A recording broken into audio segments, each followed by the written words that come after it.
The budget hearing is resumed. Please stand for the singing of the national anthem and please remain standing for a silent prayer.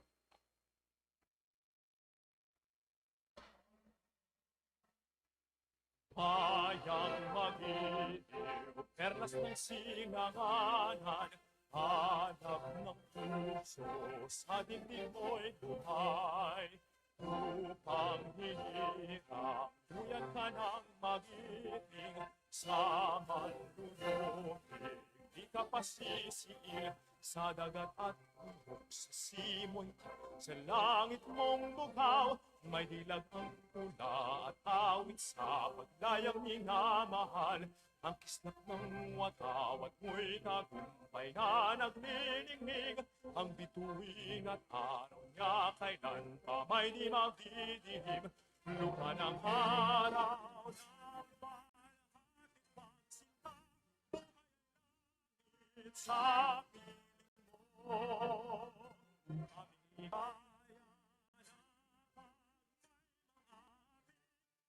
Aming dahil sa'yo.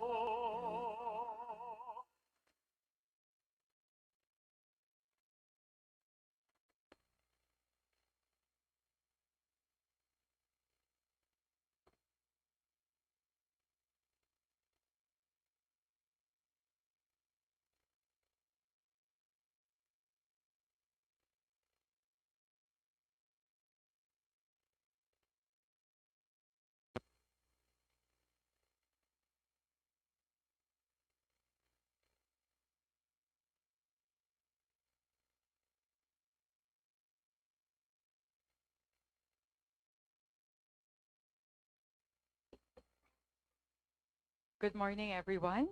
Committee Secretary, please acknowledge the resource persons and House members present here today. Thank you, Madam Chair. Good morning. May we acknowledge the officials from the Office of the President, Executive Secretary, former Chief Justice Lucas Bersamin. Good morning, sir. Undersecretary Leonardo Roy Cervantes. Undersecretary Al-Azri Muhammad Salik. Attorney Annalisa Logan, Deputy Executive Secretary for Legal Affairs. Attorney Niala Bainto Aguinaldo, Deputy Executive Secretary for General Administration. Attorney Alexander Flores, Assistant Executive Secretary for Support Services and Auxiliaries. Attorney Marvin Cañero, Assistant Executive Secretary for Finance and Administration. Ms. Cynthia Vergara, Assistant Executive Secretary for Internal Audit Office. Attorney Nial Vincent Bainto, Assistant Executive Secretary for General Administration. Attorney Gabriel Lorenzo Ignacio, Assistant Secretary for Strategic Action Response Office. Mr. Ernesto Torres Jr., Executive Director 5, National Secretariat, National Task Force to End Local Communist Armed Conflict, NSNTF-LCAP. And may we also acknowledge representative from the Department of Budget and Management, Director Gina Brillantes of Bureau C. And we also would like to acknowledge the CSO joining us today, Alyansa na Nagkakaisang Mamamayan, Roberto Diab. May we also acknowledge the following members.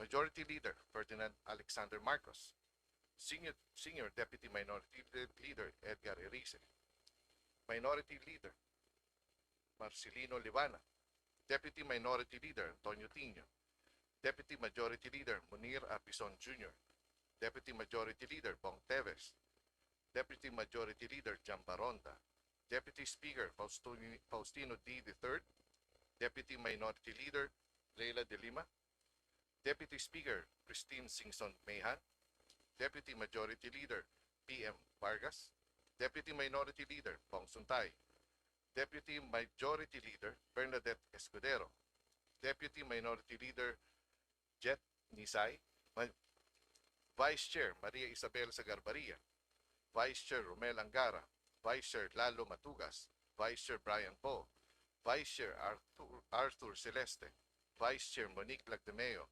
Vice Chair Dante Garcia, Vice Chair Jerry Boy Espina, Vice Chair Queenie Gonzalez, Vice Chair Ompong Ordanes, Vice Chair Ditse Tina Pancho, Vice Chair Jose Alvarez, Vice Chair Loreto Amante, Vice Chair Dale Corvera, Vice Chair Roger Mercado, Assistant Minority Leader Rene Co, Representative Elijah San Fernando, Representative Carlos Loria, Representative Miro Kimbo, Representative Dibutuan, Representative Floravel Yatco, Representative Salvador Pleito, Representative Mario Salvador, Representative Ferdinand Beltran, Representative Paolo Marcoleta, Representative Nathaniel Aducado, Representative Alan Lee, Vice Chair Angela Garcia, Vice Chair Joseph Tan, Vice Chair Marcy Chodoro, Vice Chair Reynante Arrogancia, Vice Chair Arnie Fuentebella,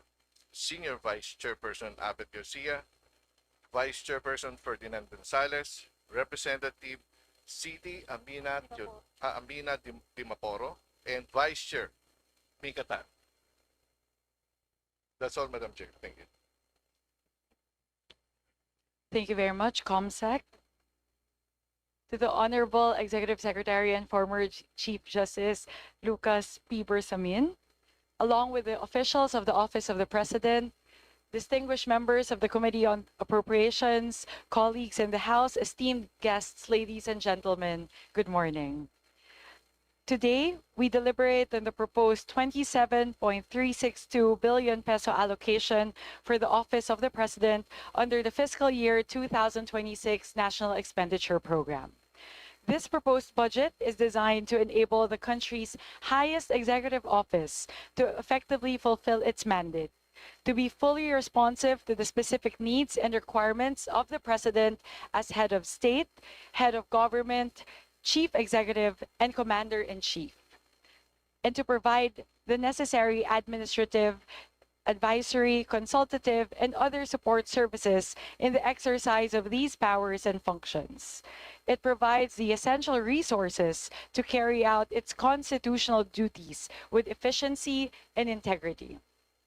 One major program under this allocation is the Philippines hosting of the ASEAN Summit and related meetings. While this funding is incorporated under the Office of the President's budget, it will be released directly to the designated implementing agencies to ensure efficient execution.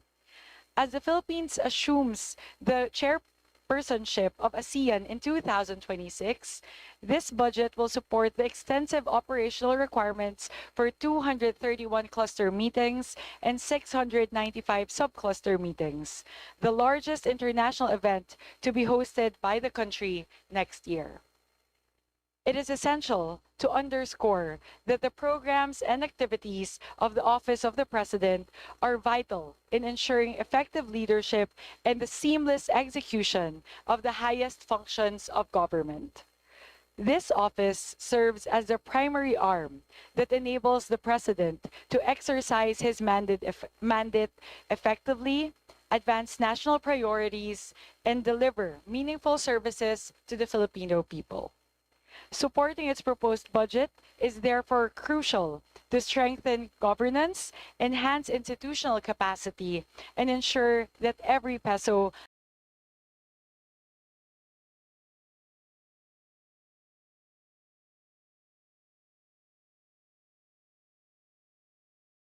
contribution of the Committee on Appropriations, who will be sponsoring of the President, our Senior Vice Chairperson, the Honorable Albert Garcia.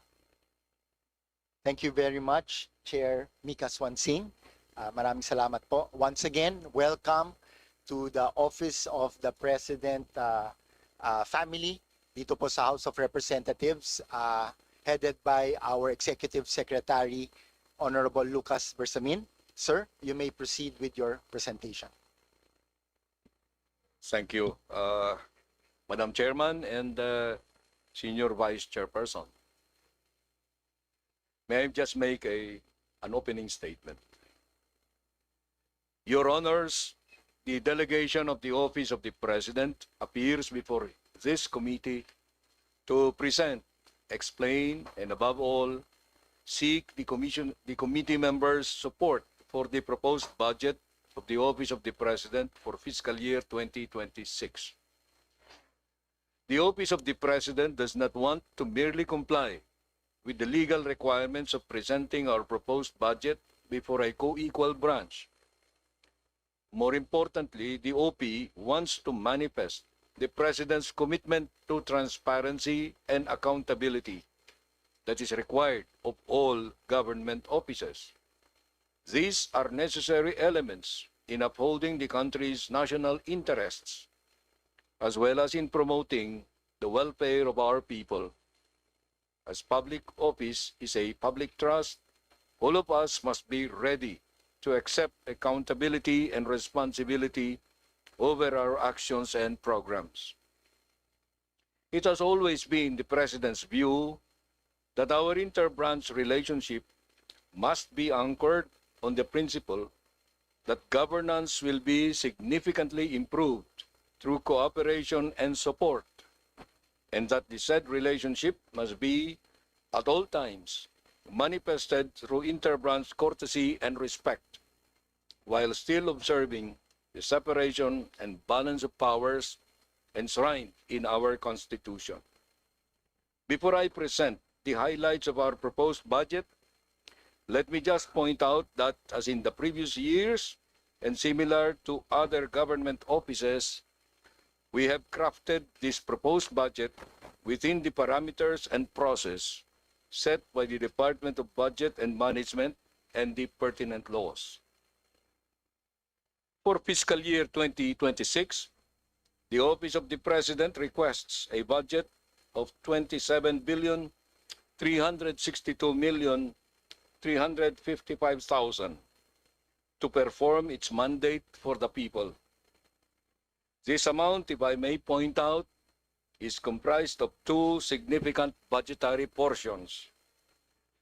That is, the portion for the regular OP programs, activities, and projects, and the other portion being for the hosting of the Philippines of the 2026 ASEAN summits and related meetings.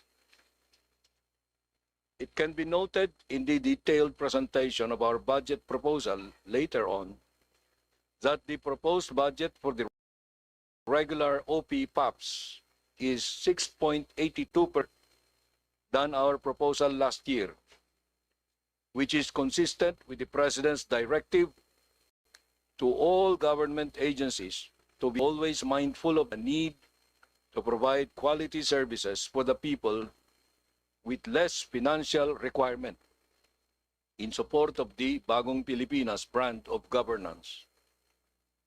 Your Honors, despite this budget proposal being reduced, we assure the Congress that it will not affect the delivery of the services of the President to the people.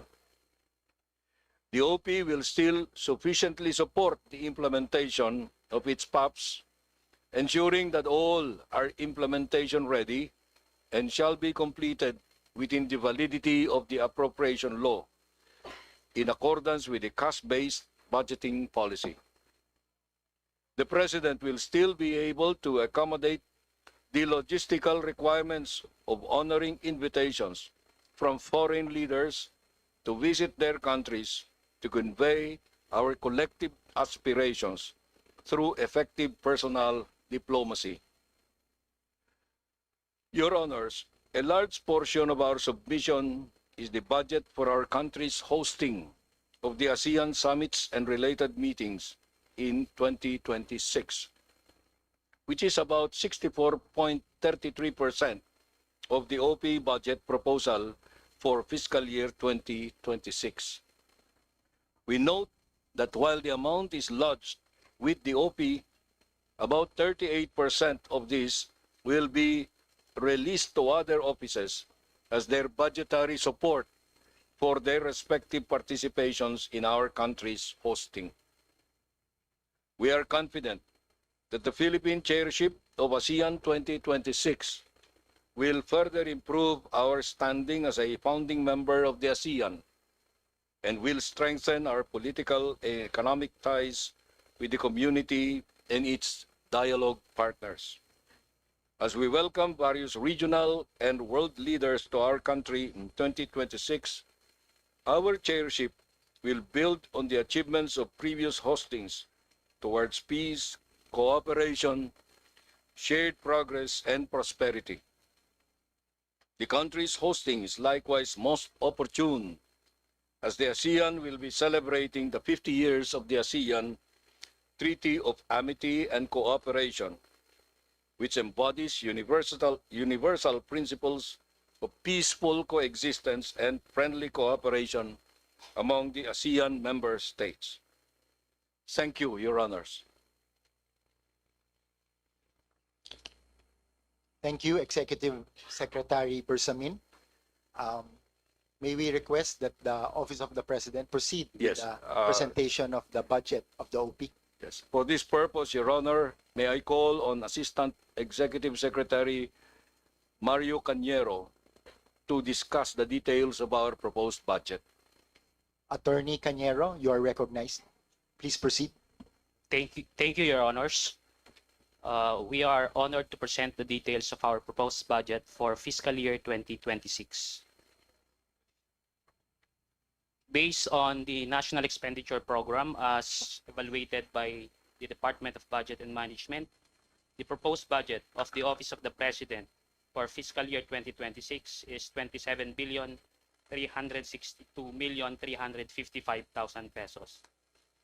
This amount includes provision for retirement, life, and insurance premium and pension. The proposed budget is 72.19% higher than the approved budget for fiscal year 2025. The increase is attributed to the operational requirements for the Philippines hosting of the ASEAN Summit and related meetings.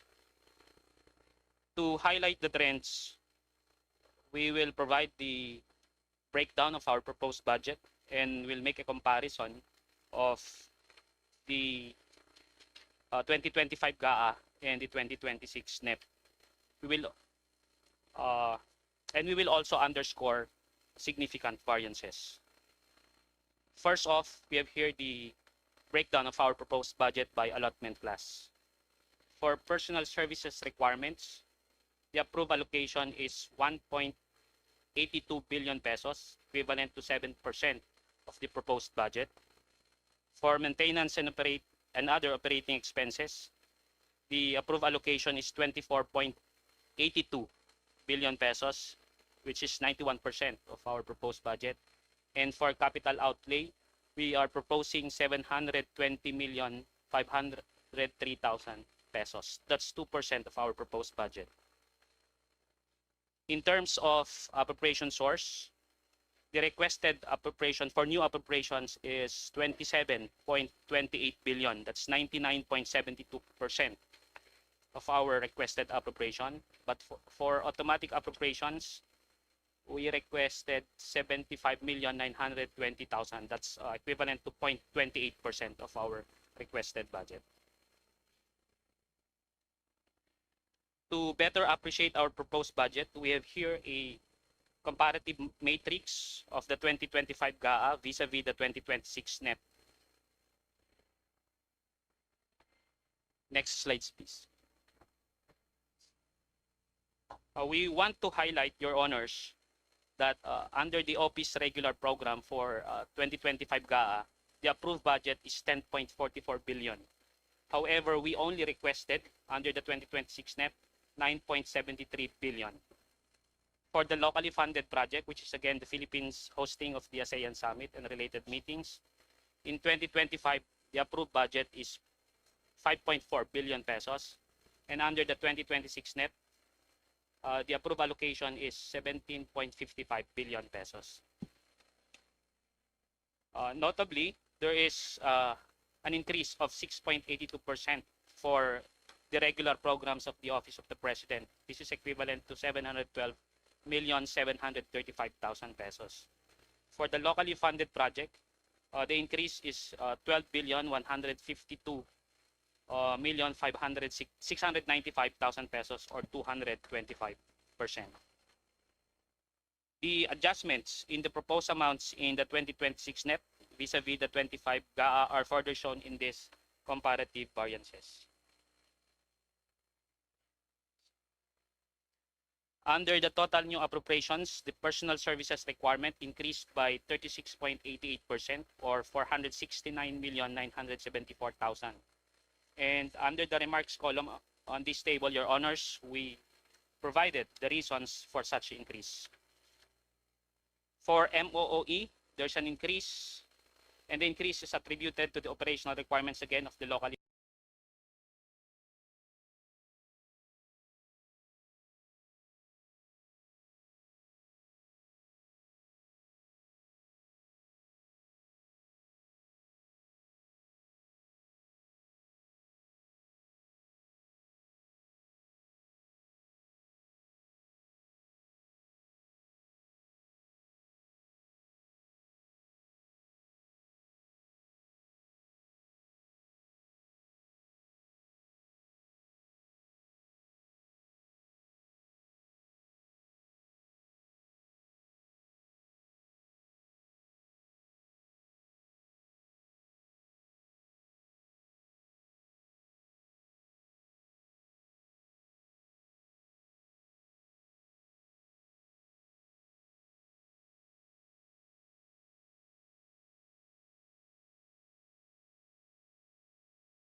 funded.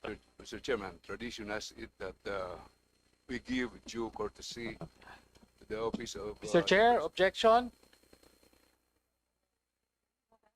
Narinig ko na po yung tradition and courtesy, so Mr. Chair. Let us let the minority leader proceed. Please proceed, Minority Leader Libanan. Sino yun?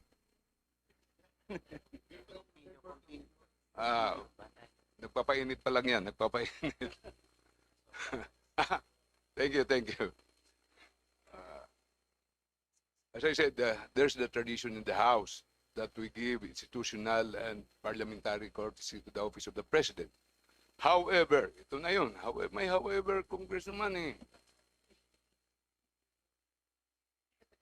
There are pressing issues which we need to be clarified na napaka-importante na maliwanagan ng taong bayan. Dahil 2 days ago we received may nakita tayong statement in the media tsaka from the office of the Executive Secretary, nandito na siya ngayon, kaya gusto nating tanungin siya. And I quote, "The Cabinet strongly objects to the recent spins coming from certain members of the House of Representatives who are thereby attempting to shift the blame for their own corruption and failure onto the executive branch. The members of the Cabinet will not tolerate any attack on the integrity and reputation of the executive branch and any effort to hold the budget process hostage by political theatrics. All our investigation into the anomalies will be futile if the sources of corruption remain unchecked. Hence, we urge the House of Representatives to heed the demand of the people for full accountability. Clean your house first." End of quote. Mr. Chairman, gusto lang namin na maliwanagan kung anong ibig sabihin po nito from our Executive Secretary, Mr. Chairman. Maraming salamat, Minority Leader Libanan. May we ask the Executive Secretary to briefly respond to shed light on the issues raised by our Minority Leader. Thank you. Thank you, Mr. Chairman. Thank you, Mr. Minority Leader, for raising this up. It's the elephant in the room. But we came here in good faith. We just would like to emphasize that any part of that statement is our statement. We will not shirk from that or avoid the impact. But we would like to emphasize today that that statement was more to stress our institutional separation from the House of Representatives, some of whose members, and I hope it is not the majority, have expressed some made some statements that we in the cabinet considered to be against institutional separation of powers or institutional to raise the confidence in our institution.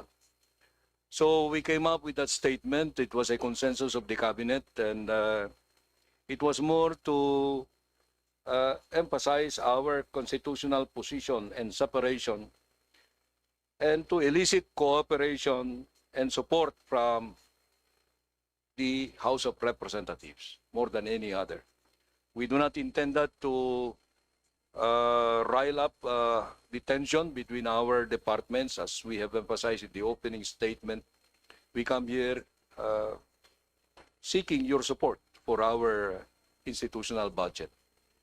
So I think that is all that I can say at this time. There is nothing intended that is malicious or to malign the House of Representatives. Thank you very much, Honorable Bersamin. Minority Leader. Another clarificatory question, Mr. Chair. Ang ating mahal na Pangulo ay nagsalita nung State of the Nation Address. In-raise niya itong mga corruption sa flood control projects at he promised to investigate this fully. Sa ngayon po ay nagkakandak po tayo ng congressional investigation sa House. Yung infracom natin mayroon din sa Senado, yung Blue Ribbon Committee. Pero maraming nagsasalita na mas magandang independent body ang mag-imbestiga dito at mabilisan na ma-resolve ito para managot ang dapat managot at makagawa na tayo ng mga dapat gawin. Kaya, Mr. Chairman, gusto kong maliwanagan dahil nakita natin sa news na may draft executive order na gagawin na ginawa ang ating executive secretary at ilalabas na ito ng ating presidente. Pwede ba kaming maliwanagan po dito para magsimula na ang malalimang investigasyon po nito, Sir Chairman? E.S. Bersamin, please respond. Thank you for this opportunity to say something about this statement of the President. We do confirm that we are working on an executive order that will deliver on what the President has started in the SONA. But we are not yet sure when we will come out with it, because right now the President is in Cambodia. And once he returns, maybe there will be some developments as far as that goes. But the objective there is to do as he had promised, to come up with an independent commission or body that would continue the query or inquiry into the issues that were raised in his SONA as well as in later statements that he made.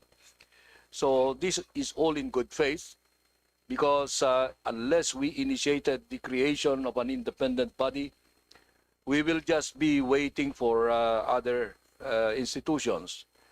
Now, we do not preempt the Congress, especially this House, from doing its own, to taking the initiative also in this respect. The initial discussions in the executive is that whatever commission is created by presidential fiat would be would have a timeline, a sunset, meaning a sunset. And if it becomes your privilege to look at it in the same way and maybe pass a law or laws regarding the investigation of these anomalies, we will not be a hindrance there. This EO will not be barring you from doing that, because that is your institutional responsibility also. So that is the light in which we would like you to see this proposed EO that the executive may come out with.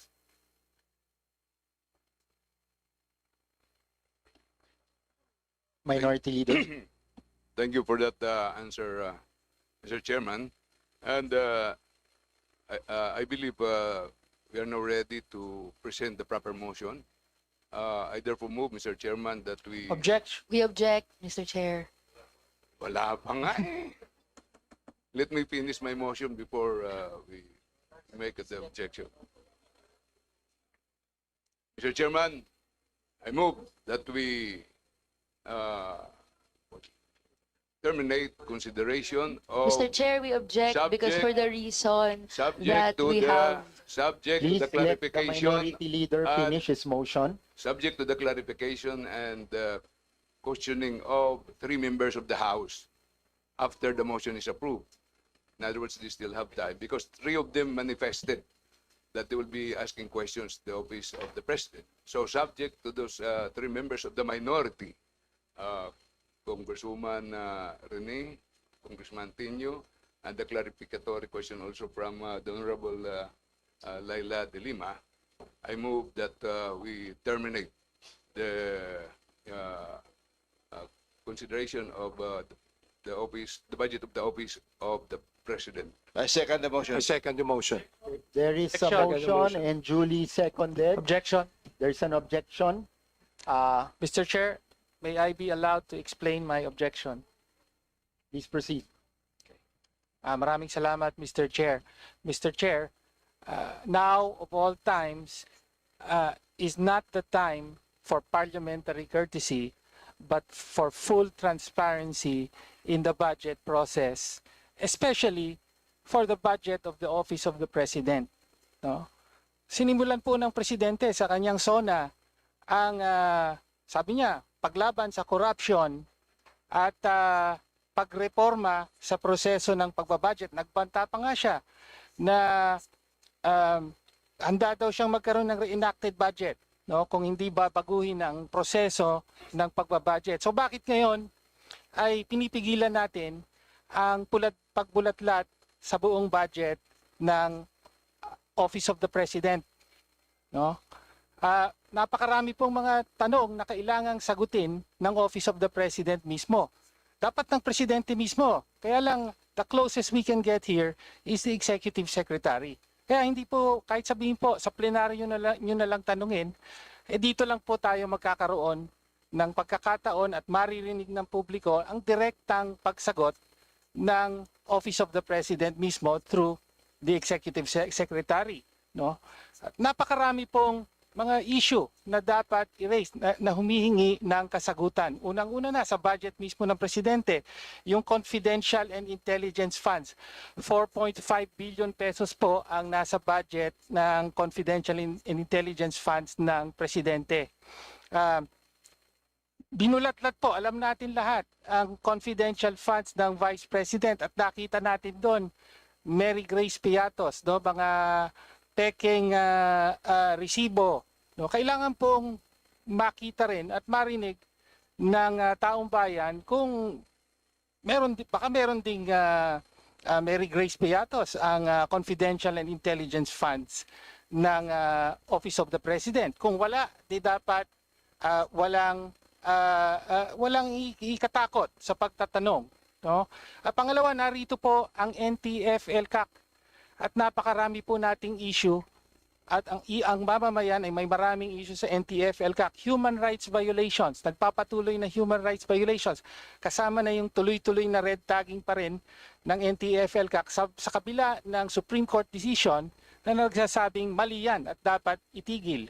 No, ang nagpapatuloy ng mga extrajudicial killings, pagtakip sa mga aktivista at mamamayan, mga violations of our IHL law, kasama na dyan yung pagbobomba sa mga civilian communities at pandarahas, no, violations of ordre de combat, no, yung mga hindi na nakakalaban na mga rebelde, no? Nandiyan din ang mga tanong kaugnay halimbawa sa President Social Fund off budget po ito pero 7 billion pesos po ito. No, kailangan ding makahingi tayo ng paliwanag kung paano ito ginagastos ng presidente mismo. At higit sa lahat po, kailangan pong sagutin ng presidente at harapin ang sarili niyang responsibilidad sa kasalukuyang issue ng malawakang corruption sa flood control. No? Sinertify as urgent po ni Pangulong Marcos ang tatlong budget sa ilalim ng kanyang termino, no? 2023, 2024, 2025. Dahil dito, pinirmahan din niya ang mga GAA. No? Sa mga budget na ito, umaabot sa walang kapantay na 1 trillion pesos halos ang pondo na binuhos sa flood control projects. Ito ngayon, 1 trillion pesos, no? 2 beses na mas malaki kaysa sa kabuuang binuhos ng 6 na taon ng Duterte administration, 6 na beses na mas malaki kaysa sa inilaan para sa flood control ng nakaraang Aquino administration. Kaya po kung may walang kapantay na pandarambo ngayon na nagaganap sa flood control, ito ay dahil sa walang kapantay ang pondong ibinuhos sa flood control projects ng Marcos Jr. administration. No? At totoo ang malaki ang responsibilidad ng Kongreso, House and Senate sa mga insertions ng flood control projects. Pero yung corruption po ay nagaganap sa execution ng budget, sa pagpapatupad ng budget.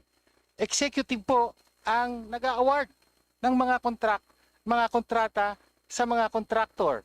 Sila po ang nagbabayad sa mga kontraktor kahit pa may ghost project yan.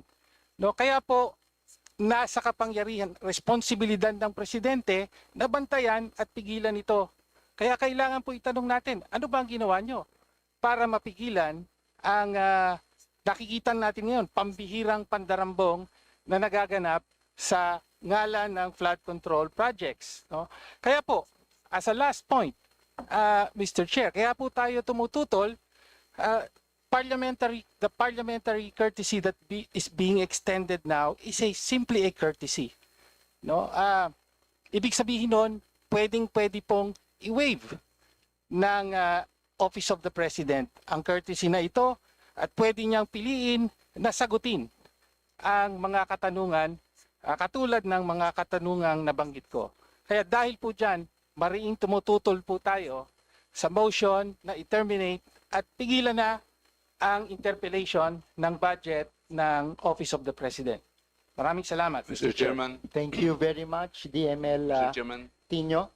I will now Mr. Chairman. recognize on the part of the majority, Deputy Speaker D. Please proceed. Mr. Chair, on the part of the majority, in line with the long-standing tradition of extending institutional courtesy to the office of the President, I move to terminate the budget deliberations on the proposed budget of the office of the President without prejudice to the Constitution, to the constitutional authority of Congress to review, amend, or deny any item in the General Appropriation Bill. So I move. Second motion. Mr. Chair, I So object. there is a motion on Mr. Chair, the since there is majority. objection on the Mr. Chair. table. Seconded. Mr. Chair, point of order. And Point of order, Mr. Chair. yes, the Honorable is, Mercado. With due respect to everybody, it is in our rules, Mr. Chairman, that we have to have a process, a procedure. This is a budgetary hearing. And we have a procedure that that we have to comply. The first to ask or interpolate is the minority. The second is the independent, and the last will be the majority. I therefore claim that rule on procedure that we have for purposes of orderly discussion. We have to be mindful of our rules and implement this rule, Mr. Chairman.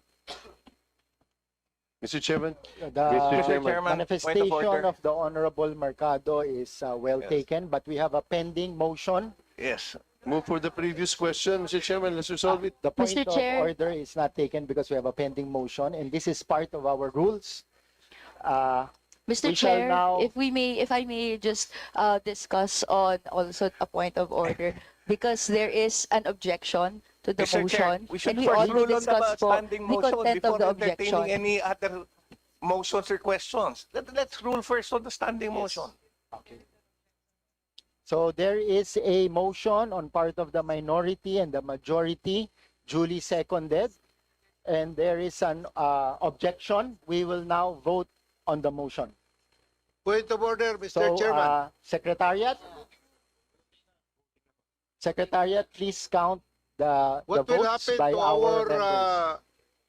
Voting is ongoing, Honorable Mercado. Madam Chair, just a manifestation We will proceed. before the voting proceeds. Mag-proceed muna tayo sa voting, then we will hear your Okay. manifestation. Voting will proceed.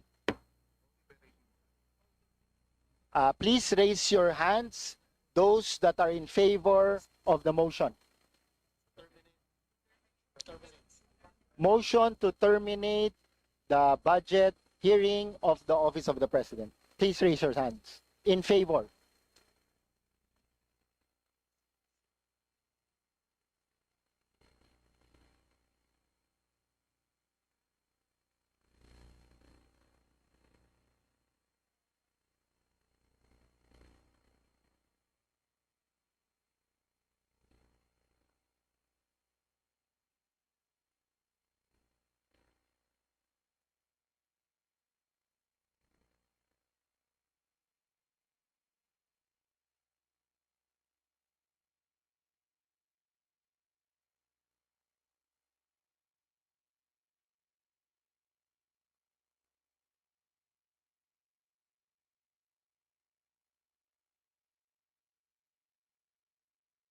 So the vote on the affirmative is 56. Those that are not in favor of the motion, please raise your hands.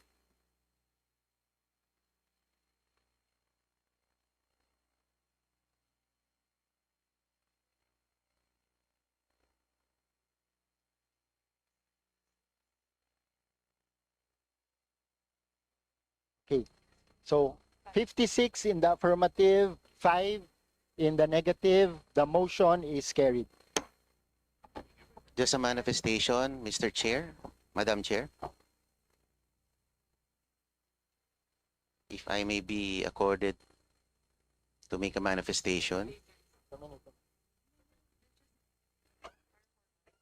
The committee hereby terminates the budget hearing on the proposed budget of the Office of the President Madam in Chair, observance of the institutional courtesy and without prejudice to the constitutional authority of Congress over the General Appropriations Bill.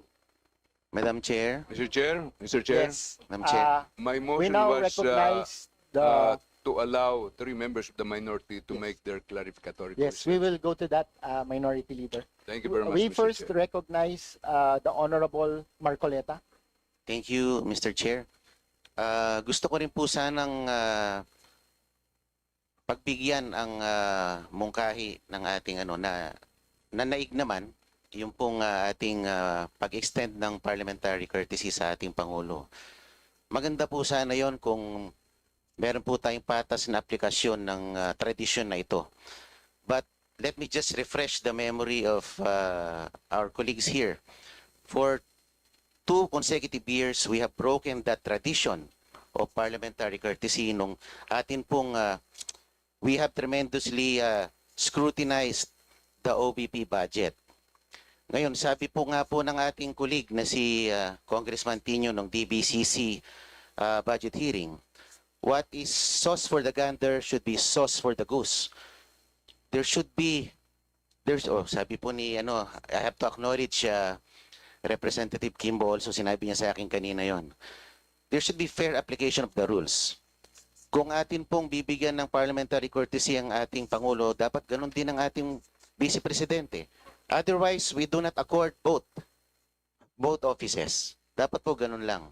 Hindi po dapat selective ang ating aplikasyon ng tradisyon na yon. Yun lang po, salamat po. The manifestation of the Honorable Marcoleta is noted. Mr. Chair, Minority, Mr. Chair, Senior Minority Leader, meron po you're tayong recognized. meron tayong rule na kung sino po yung nagpa-register, minority, independent, majority. Can we do that in the process of manifesting our own? Yes. Thank you for your suggestion, Senior Minority Leader Erice. We have already terminated the deliberation of the budget of the Office of the President, but we can hear the manifestations of our members at lahat po ito ay maririnig ng ating Office of the President upang makapag-responde sila pagdating po natin sa plenary. So bibigyan po namin kayo ng pagkakataon para i-manifest ang inyong mga gustong sabihin dito sa hearing na ito. Thank you. Mr. Chairman, I would like also to reserve my manifestation. Noted, Honorable Mercado.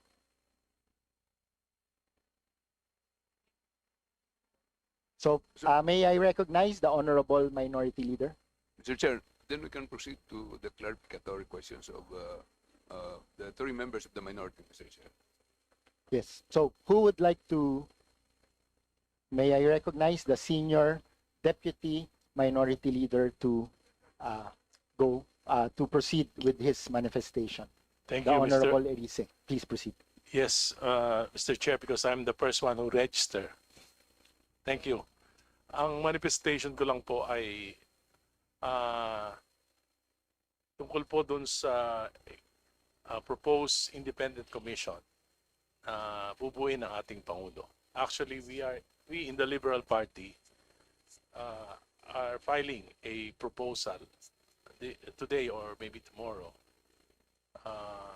upang bigyan po ng legislative authority ang komisyon na ito nang sa ganon ay magkaroon po ng coercive at subpoena powers.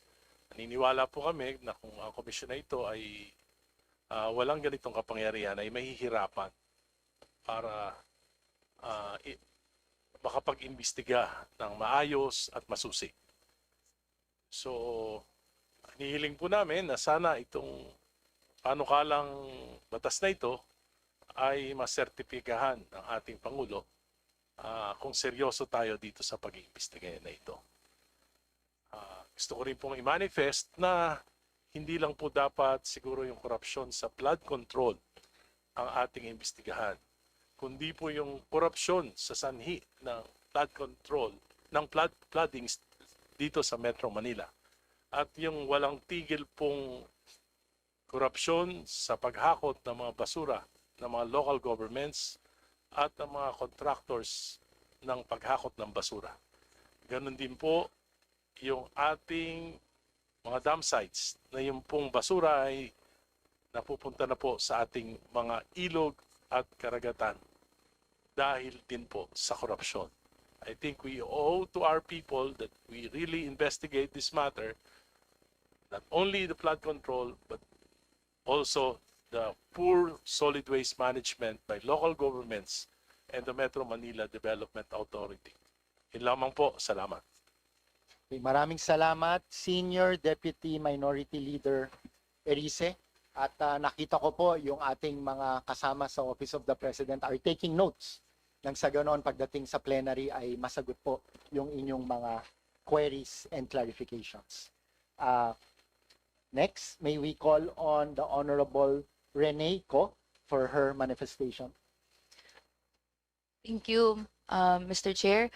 I'd just like to open na similarly we objected to the carrying over of the motion granting interbranch parliamentary courtesy sa scrutiny ng Office of the President budget. It is because aside from I also agree with the arguments that are put forth by Representative Tino, ang executive mismo na rin and Office of the President mismo ang nagsabi na kailangan ng overall review of the budget. Hindi lang po ito sa DPWH, pero binubukas po ito sa buong 2026 NEP budget. At bilang mga representante ng mga mamamayan, ginagawa namin yung aming duties kung saan nagpa-participate at nagli-lead din ng gantong review, which must include po yung Office of the President. Wala pong rason kung bakit mag-extend po ng gantong klaseng courtesy at a time when spending in the government is undergoing intense public scrutiny and even outrage over the recent and discoveries on systemic corruption. I'd also like to point out na maraming instances po or there are several instances in the past that this courtesy was waived po, specifically on the most recently creations of the 2025 budget of the Office of the Vice President and even yung budget po ng Office of the President for fiscal year 2021. But we were able to provide and compound questions po, and the Executive Secretary and the staff of the Office of the President were able to provide answers. Meron pong historical precedent for the waiving of this courtesy and may historical precedent po ng pagsagot po ng Office of the President and Office of the Vice President sa mga tanong tungkol sa mga gantong klaseng mga katanungan ng bayan. And lastly po, even though we were provided the opportunity to provide a manifestation, magiging glaringly silent po yung buong proceedings sa bahagi ng civil society organizations who in the course of the different budget hearings and briefings ay pwede silang makapagbigay ng mga katanungan at may entertain ito. Right now ay walang ganong opportunity or avenue. And that's why beyond yung sa aming discussion ay gusto rin namin maging totoo doon sa ating promise ng full transparency and accountability sa gantong klaseng commitment, but through being open to scrutiny, being open to these questions, and then providing answers to the public. And so, bahagi po din dito, aside from yung mga na-raise, patuloy nating tinatanong ano pong nangyayari doon sa confidential and intelligence funds na ginagamit ng Office of the President. Nandiyan po yung 2.25 budget for confidential funds and 2.31 budget of intelligence funds. And similarly, yung more than 1 billion travel funds na if we do the math, ang mangyayari po ay the Office of the President can use can use on average 2.79 million per day in travel funds. We'd like a report o we gusto nating makita kung asaan ginagamit ang itong mga pondo dahil at a time kung saan yung ilang bilyones ay winawasak sa mga ghost projects or sa substandard projects, every peso counts. We'd like to see kung asan yung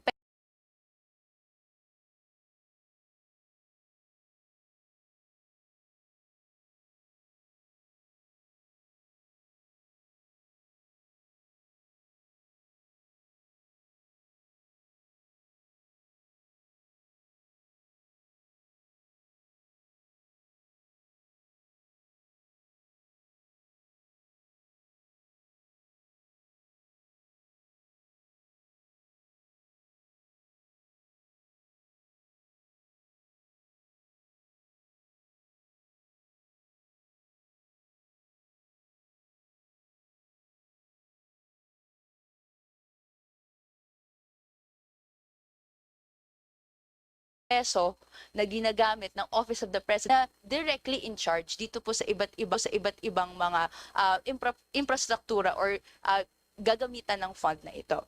That is all for our questions, and again I repeat my standing objection doon sa sa pagkakaroon and pag-afford po ng courtesy at a time of intense public scrutiny of the spending of government. Mr. Chair. Mr. Chair. Thank Mr. you Chair. very much, Honorable Rene Co. Mr. Rest Chair. assured na lahat ng inyong queries and questions will be answered come plenary ng budget ng Office of the President. Mr. Chair. Mr. Chair.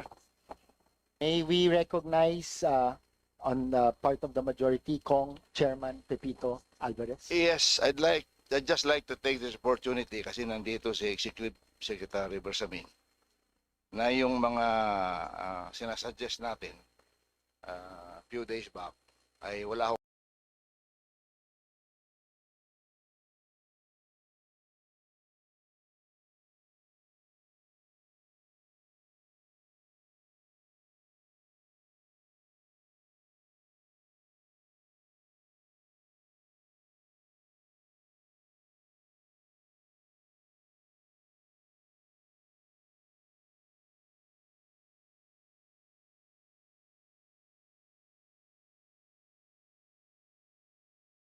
masama doon. Sa NOAA's project sa UP, kung saan talaga yung unang-unang mga binabaha.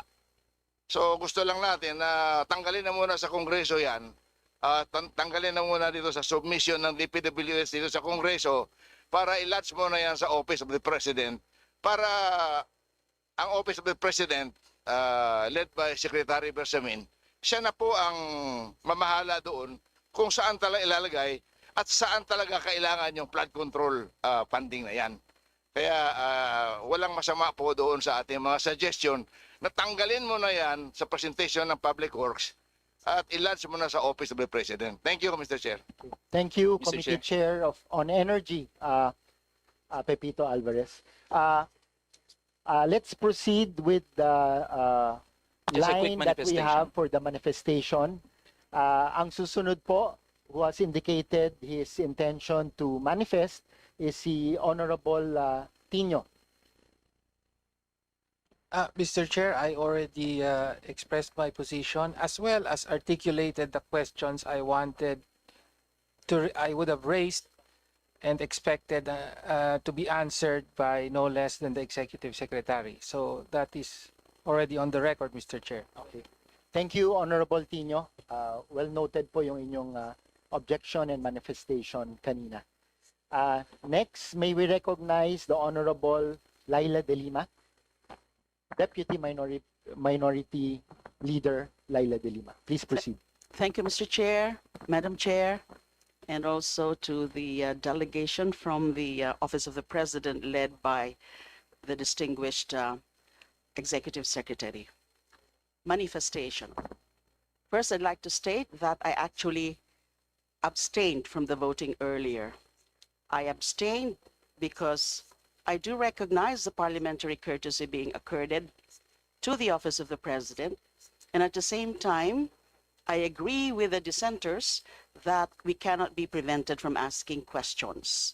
Now, I understand, and also manifestations. I understand that after the vote was carried, the motion to terminate the proceedings or the questioning on the OP's budget, we are allowed to state our manifestation. So, first would be about the executive order. I was actually pleased hearing from the distinguished Executive Secretary that indeed there is an upcoming executive order, only that we do not know when it could be released. And also, I heard from this representation, heard from the distinguished Executive Secretary that no problem with the Office of the President, as they recognize also the institutional independence of this House of Congress to file a bill creating an independent commission. And may I just confirm what our senior Deputy Minority Leader suggested earlier, that indeed we are planning to file a bill soonest. And it would be filed principally by the members of the LP bloc, the Liberal Party House members. And then we also welcome others from the minority and even from the majority to join us in filing that bill. As I think most of you know, that I have been opposing the current inquiry, the investigation being made by the Infracom. I do think, I maintain most firmly that there has to be an independent commission. We feel that a legislated independent commission or an independent commission created by law and not just executive order would have more teeth. And the focus here would be really to inquire into the anomalous infrastructure projects, especially the flood control projects. So that is a confirmation of our plan to file very, very soon. It's either today or tomorrow, that bill. As a further manifestation, and I do intend to ask questions during the plenary session, I would be directing my questions on 5 attached agencies of the Office of the President. The OPAPRO, the DDB. The OPAPRO is the Office of the Presidential Advisor on Peace, Reconciliation, and Unity. Then the DDBB, Dangerous Drugs Board. The PRA, or the Philippine Reclamation Authority. The PCO, or the Philippine Communications Office, and also NTF-ELCAC. Just to present a very brief manifestation on the crux or the focus of the questions that I would be posing in the course of the plenary session as to the OPAPRO. We are aware that there's upcoming BARM elections. And then there are problems, actually. There are very sensitive issues surrounding the BARM. And the news have it that the MILF has actually suspended the final phase of decommissioning. This is a very serious problem. So I will be asking a series of questions about that. What is in fact happening? Why is it going that way? What are the grievances from the MILF camp? And what is the executive department, particularly the Office of the President, doing about it in order to arrest or in order to preclude any possible violence, especially in the upcoming elections? Then on the DDB, I'll be asking about what exactly are the gains, the success rate of the policies and programs being implemented by the DBB. Are there concrete policies, anti-drugs policies? And is there a shift of the approach of government? Because we've been asking the PNP and they keep on saying that they have in fact implemented a shift from the punitive approach to human rights-based, medical-based approach in combating our drugs problem. So I would have to ask the DDB a series of questions on that. And the PRA, Philippine Reclamation Authority, magtatanong po ako, ilan na ho ba ang mga reclamation projects sa ngayon? Magtatanong din po ako kung ongoing pa ba yung mga reclamation na yan? Or was there an official order or directive from the Office of the President as to the suspension from the Office of the President?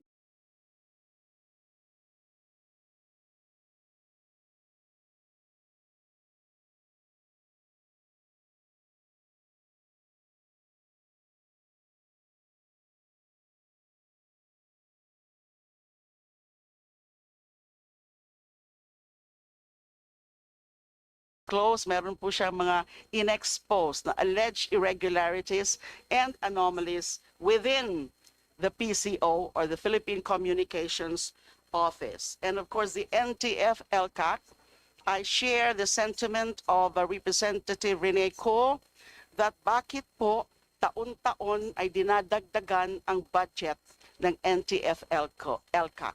Ganun din po for 2026.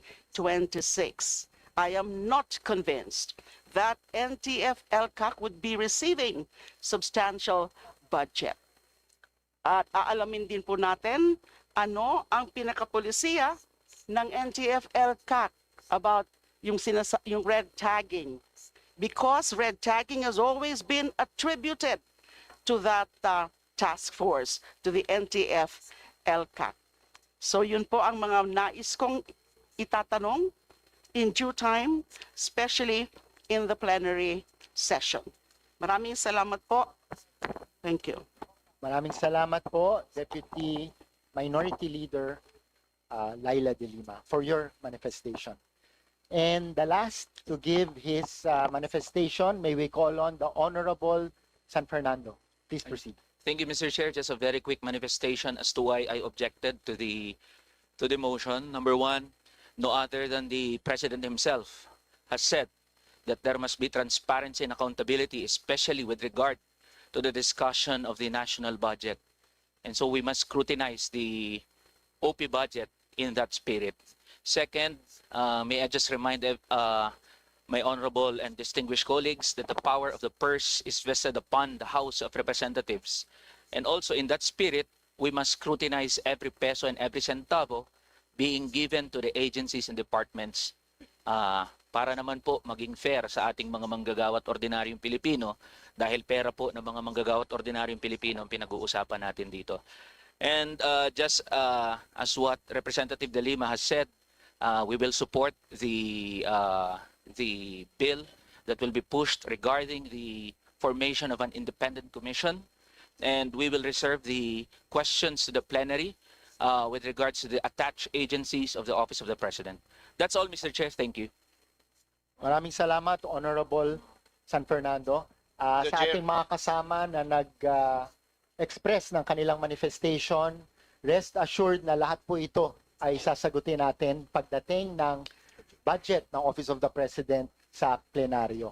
Mr. Chair. So with that, I would like to recognize Vice Chair Fuentebella. Yes, proceed. Since there are no more members who wishes to make any manifestation, I move to suspend the budget hearing until 11 o'clock this morning.